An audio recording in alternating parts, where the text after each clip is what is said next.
warahmatullahi wabarakatuh.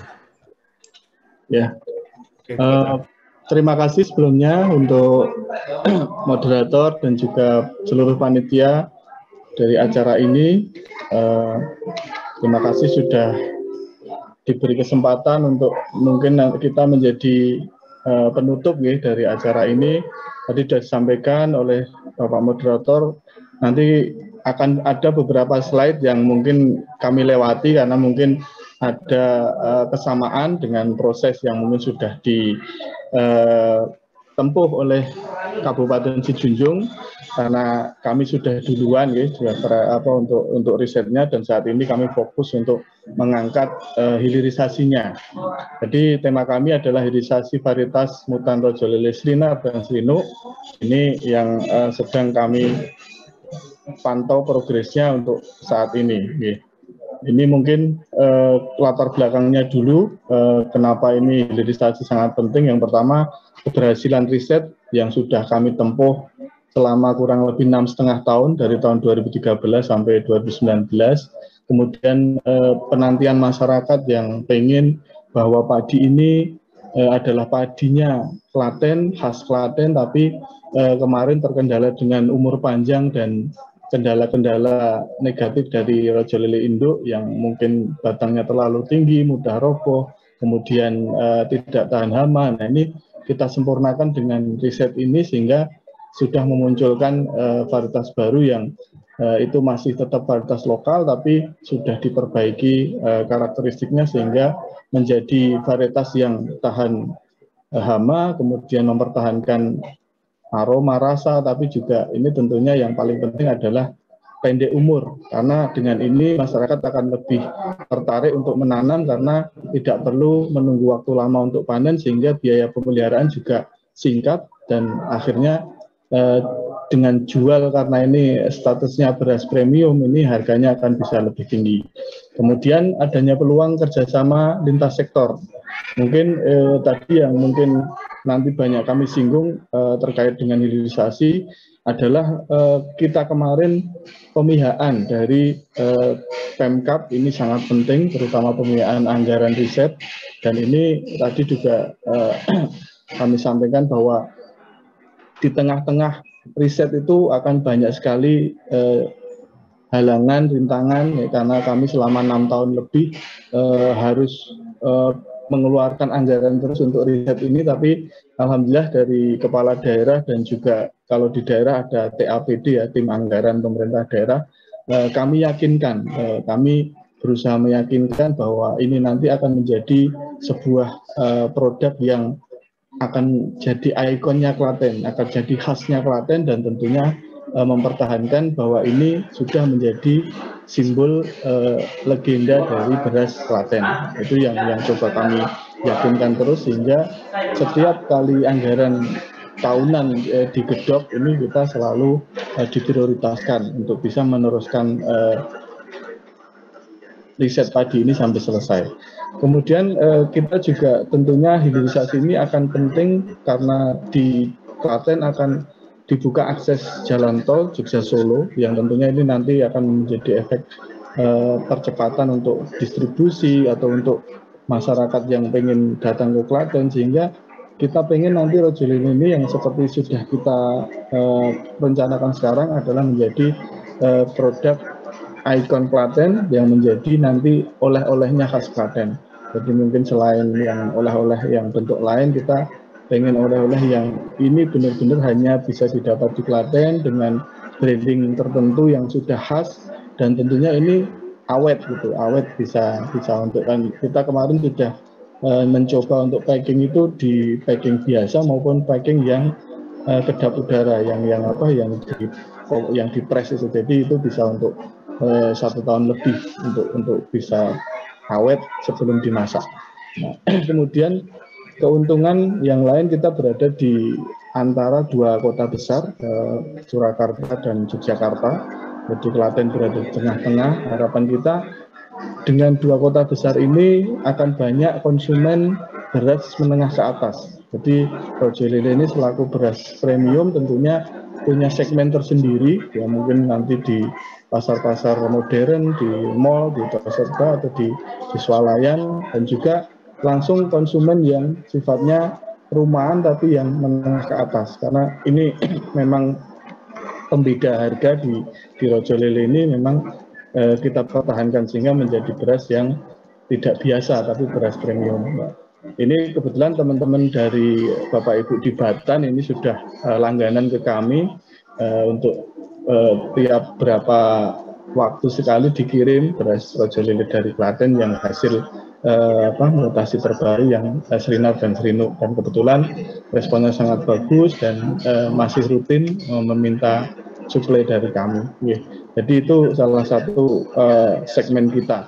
Kemudian pentingnya hilirisasi ini juga menjadi daya dukung status Kabupaten Klaten yang kita distatuskan sebagai lumbung pangan nasional dan penyangga pangan nasional. Tentunya ini kita akan berusaha keberlanjutan stok untuk pangan ini akan ada terus, akan tercukupi. Jadi salah satunya dengan Rojo Lele ini mungkin petani yang awalnya tidak minat ini sudah lebih minat, dan tentunya produktivitas dari hasil varietas baru lokal ini sangat tinggi, jauh dari padi sebelumnya, Rojo Lele induknya, sehingga ini tentunya untuk memenuhi cadangan pangan ini akan lebih mudah dan potensinya lebih bisa diharapkan. Nah, ini di slide background ini kami sampaikan ini pembanding ya antara padi varietas baru yang sebelah kiri ini padi Srinar Srinuk ya, dengan umur yang sama. Di sebelah kiri ini sudah menguning, sudah hampir panen. Sebelah kanan ini Rojo Lele induknya. Ini penampakannya batang tinggi, belum menguning, bahkan masih hijau, masih sangat hijau. Kemudian ini nanti biasanya terus berpotensi rebah, jadi gampang rebah. Jadi ini hanya ilustrasi gambar sehingga kita bisa membandingkan bahwa perbedaannya sudah sangat signifikan setelah ada pemuliaan dari mutasi nuklir ini. Jadi yang awalnya tinggi sekali, terus gampang rebah, ini menjadi sangat pendek, cepat panen, dan hasilnya jauh lebih besar produktivitasnya. Kemudian banyaknya potensi pengembangan wisata nasional yang ini Pak Muhammad. Pak Muhammad mungkin bisa fokus di Rojo Lele-nya Pak ya. Oh iya. Nanti yang wisata yang lainnya nanti mungkin kalau pada saat diskusi bisa kita tambahkan juga. Tapi sekarang kita ingin Bapak mempromosikan varietas Rojo Lele yang sudah diperbaikin itu Pak. Ya. Supaya waktunya lebih efektif. Silakan ya. Pak. Ya, mungkin kami lewati. Nah, ini tujuan kita tadi untuk mendapatkan cara hidup masyarakat bisa lebih terangkat dengan adanya Rojo Lele tadi, kemudian memenuhi keinginan kebutuhan konsumen beras dengan segmen tertentu, kemudian tindak lanjut Pemkap karena kelitbangannya sudah selesai, ini kita lanjutkan dengan hilirisasinya. Kemudian selanjutnya mendukung keberlanjutan yang status Kabupaten Klaten tadi selaku penyangga pangan dan lumbung padi nasional. Nah, ini mungkin komitmennya, mungkin bisa terkait anggaran risetnya, dukungan regulasi, dan juga kerjasama dengan pihak lain yang mendukung dengan Rojo Lele tadi. Ini mungkin tidak perlu saya ulas karena ini Rojo Lele yang proses untuk awalnya. Ini kami singkat saja proses kami dari 2013 sampai 2019. Dari tahun 2013 kita mulai untuk M1 sampai 2019 kita pelepasan. Ini saat kita bolak-balik ke yang di kiri ini di Balai Besar Sukamandi, yang kanan di Kementerian Pertanian. Kemudian ini penampakan galurnya. Tadi mungkin perbandingan dengan foto saya, tapi kalau ini perbandingan langsung 3 galur yang kita usulkan untuk sidang kemarin. Kemudian ini yang secara detail hasil varietas yang sudah lolos pelepasan. Sebenarnya ini 3 yang kita usulkan, tapi yang lolos 2, yang Srinuk dengan Srinar. Nah, ini penampakan detail datanya, melingkupi ya, dari gambar, dari penampakan gabah, beras, dan juga data-data lain yang sudah bisa siapkan dari Rojo Lele induk dan 3 turunan rojo lele yang kita siapkan untuk sidang pelepasan. Nah ini ketika kita sidang pelepasan di Hotel Salak juga seperti itu si Junjung ini di tahun 2019, Ibu Bupati sendiri yang memimpin rombongan untuk membuka presentasi terkait rojo lele dan didampingi oleh Kepala Pair Batan Pak Toti waktu itu. Kemudian ini perbandingannya dua yang lolos sidang yaitu rojo lele Srinuk dan rojo lele Srinar. Nah, kebetulan yang satu lagi yang rojo lele Sriten ini oleh tim pelepasan ini sebenarnya tidak dianggap jelek ya, tapi ini hanya lebih ke kemiripan, jadi lebih mirip rojo lele Srinuk sehingga rojo lele Srinar sehingga tidak dilepas. Jadi karena dilepas salah satu. Jadi dua ini yang kita lolos di uji pelepasan, kemudian kita launching di tahun 2019 juga di akhir tahun.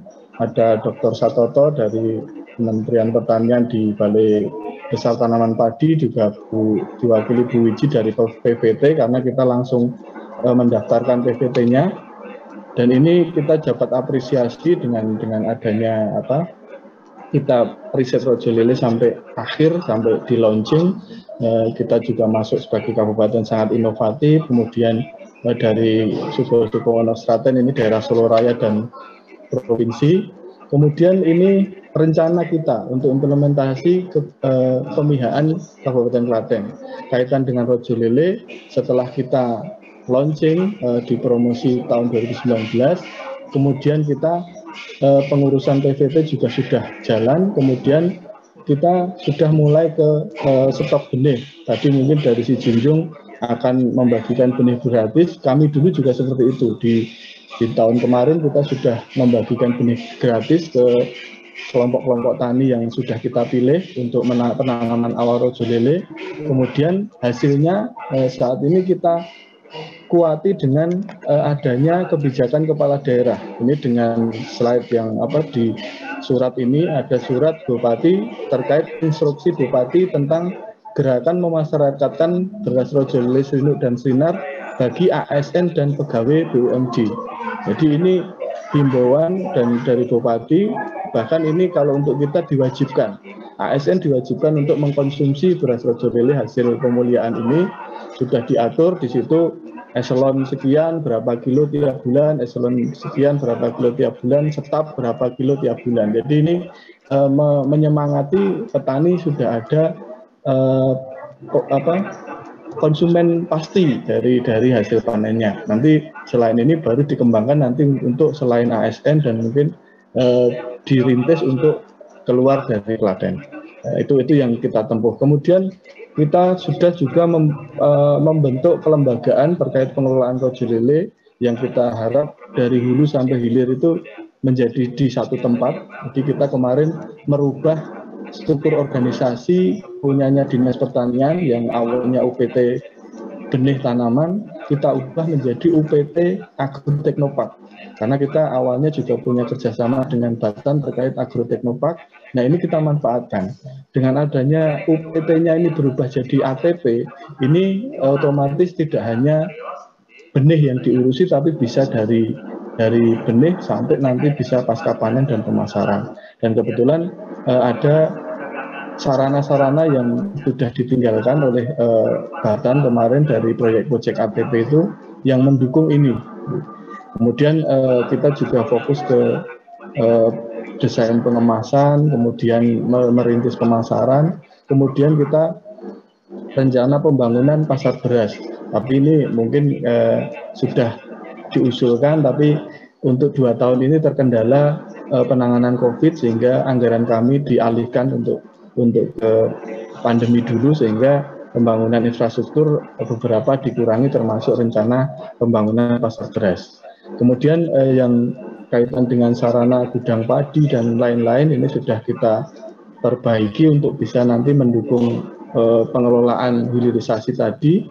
Kemudian Pak Muhammad, ya, mohon izin, Bapak masih ada sekitar 5 menit lagi. Ya. Mungkin Bapak bisa fokus kepada skema produksi dan distribusi benih dan beras rojo lele, Pak. Skema itu.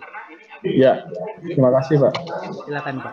Nah, ini biar urut aja, ini tanda daftar kita di PVT, kemudian rencana pembangunan beras kami lewati, dan ini juga kaitan dengan tadi yang disampaikan mungkin inti kelembagaan ini, makanya kita berusaha dengan adanya ATP itu otomatis UPT benih yang sebelumnya berada di situ otomatis sudah ada di dalamnya, sehingga kemarin kita sewaktu untuk berusaha memenuhi penyiapan benih ini semuanya terpusat di situ, tapi memang kemarin kita baru menyiapkan untuk beberapa daerah, jadi belum seluruhnya Klaten, karena memang kita di awal mencoba dari hasil dulu uji multilokasi, memang tidak semua wilayah punya produktivitas tinggi, jadi kita pilih wilayah-wilayah yang produktivitasnya bagus, sehingga benih ini nanti kita salurkan ke kelompok-kelompok tani yang kita pilih.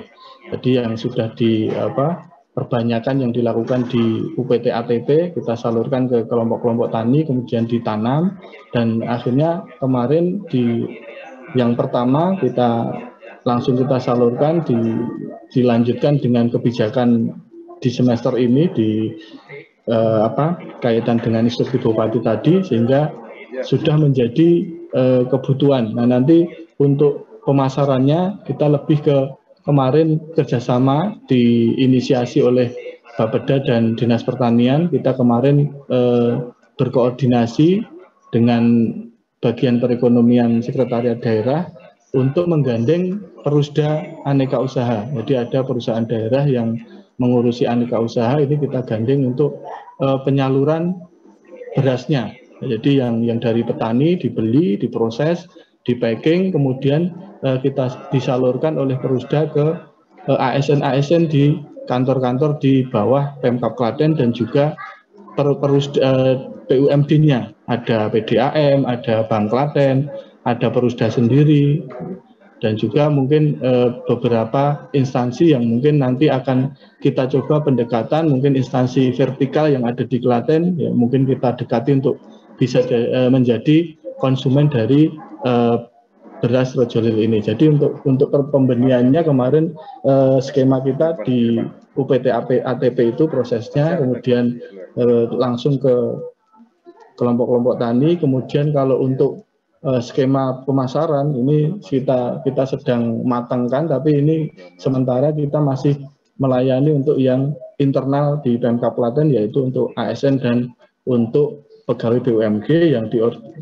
dikoordinir oleh Perusda Aneka Usaha. Jadi dari petani mereka langsung beli, ada gudangnya di situ, packing dan penyaluran kemarin sudah didata. Tiap-tiap kantor itu punya ASN berapa, kebutuhannya berapa sesuai dengan surat Bupati tadi, yang eselon sekian butuh berapa kilo, nanti itu tiap bulan.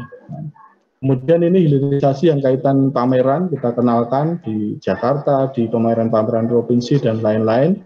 Kemudian ini hilirisasi yang pasca riset, ada penangkaran, pelatihan penangkaran, pencermatan roadmap, ada sarasian, kemudian di situ kita kolaborasi dengan potensi Klaten yang terkait mata air, kita ada rencana kolaborasi wisata dengan pertanian dan air, jadi nanti Rojolele bisa masuk ke situ. Pak Muhammad, mohon maaf ya 1 menit lagi ya, supaya nanti Pak, ini gitu. Tinggal 2 slide, yang ini terakhir, mungkin ini skema produksi dan distribusi benih yang tadi sudah saya singgung. Lebih lengkapnya mungkin seperti ini, jadi skema produksinya yang di sebelah kiri, dan juga ini untuk benihnya, dan ini skema untuk berasnya atau untuk pemasaran hasilnya. Jadi kita buat ini melibatkan beberapa sektor dan beberapa instansi, jadi terkait dengan processing dari tahapan-tahapannya, baik yang di benih maupun di beras.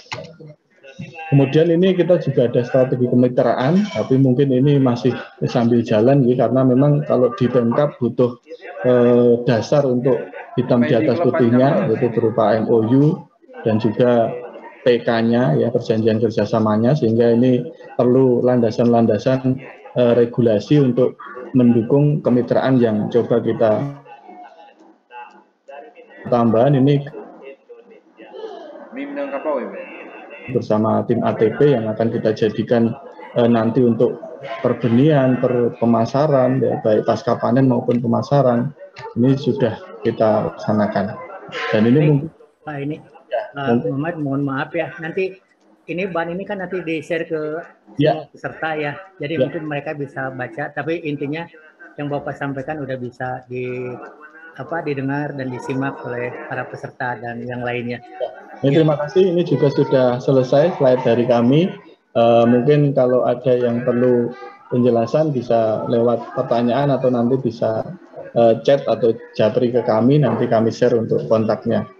Terima kasih moderator, monggo dilanjutkan. Kami terima kasih, ini sudah diberi kesempatan untuk bercerita, meneruskan cerita-cerita tadi dari Pak Sobrizal, dari Si Junjung, dan kami Klaten yang sudah tahapan hilirisasi.